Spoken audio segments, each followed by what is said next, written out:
আসসালামু আলাইকুম। যারা আপনারা কলিংয়ে মালয়েশিয়া আসতে যাচ্ছেন তাদের জন্য খুব গুরুত্বপূর্ণ একটা ভিডিও এটা।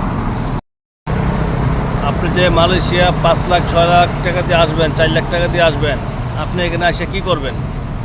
আপনি প্রিভিয়াস ভিডিওগুলো দেখেন ইউটিউবে বা বিভিন্ন জায়গায় সোশ্যাল মিডিয়া পাওয়া যায়। অনেকে আছে যে এখানে আইসা কী করে, আপনার 5 মাস 6 মাস বেকার ছিল, তারপরে আর দেশে চলে গেছে। শুধু মালয়েশিয়া আসলেই আপনার টাকা টাকা এরকম না বিষয়টা, ঠিক আছে? আর আপনি যে আসতেছেন এখানে আপনি স্কিল কী আছে, আপনি কী পারেন, কোন কাজে আপনার অভিজ্ঞতা আছে, এটা হচ্ছে ইম্পর্টেন্ট জিনিস। আপনার যদি কোনো আত্মীয় স্বজন মালয়েশিয়াতে থাকে তাদের কল দেন, কল দিয়ে খবর নেন যে মালয়েশিয়ার পরিস্থিতি কী।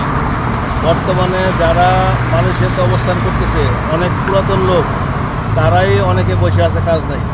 আর আপনি চিন্তা করতেছেন এনে 4 লাখ 5 লাখ টাকা দিয়ে মালয়েশিয়া আইসা পরের দিন থেকে 50,000 60,000 1 লাখ টাকা বেতন পাইবেন, এগুলো হচ্ছে আপনার কল্পনা, ঠিক আছে?